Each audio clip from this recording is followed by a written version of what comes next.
কিন্তু মাত্ৰ আঁচনিলৈকে আমাৰ কাম সীমিত হৈ নাথাকে। আজিৰ তাৰিখত কি কৰে? আঁচনি দিয়ে, চৰকাৰী স্কুল বন্ধ কৰে। আঁচনি দিয়ে, মদৰ দোকান খুলি দিয়ে। আঁচনি দিয়ে, জংঘলৰ পৰা মানুহ উচ্ছেদ কৰে। আঁচনি দিয়ে, আদানীক মাটি বিঘাই বিঘা মাটি বিক্ৰী কৰে। আঁচনি দিয়ে, নিজৰ পৰিয়ালৰ নামত বাগান আৰু ৰিজৰ্ট খোলে।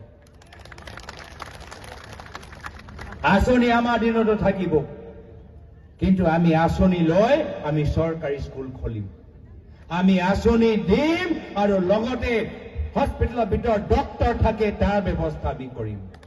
আমি আঁচনি দিম, লগতে মহিলাসকলে আত্মসন্মানে নিৰাপত্তা যে গাঁৱৰ ভিতৰত পায় তাৰ বাবে আৰক্ষীসকলক বিশেষ আমি নিৰ্দেশনা দিম।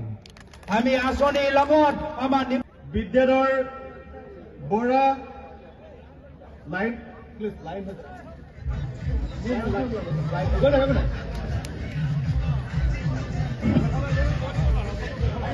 ৰাজীৱ দাস নীলোৎপল শৰ্মা ৰত্নাচাগৰ তেওঁলোক বিজেপিৰ পৰা আহিছে।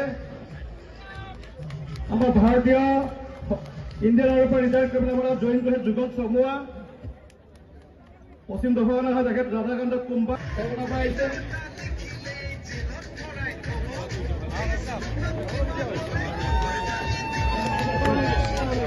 আগত নাম ভূপালত যিসকল থাকে তেওঁলোক আগবঢ়াই আহিব লাগে। যোগেন পাটিল আমাৰ গণশক্তি বিলমুখৰ পৰা আহিছে।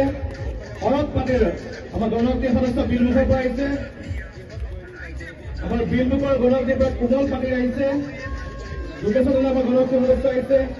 দেৱানন্দ দলে লক্ষ্মণনাথ পাইক আমাৰ মিণ্টু কুলি আমাৰ বিজেপিৰ পৰা আহিছে। জিন্তু নাগাছু গণশক্তিৰ পৰা আহিছে। নয়নমণি দলে আমাৰ বলিন নাগাছু আহিছে।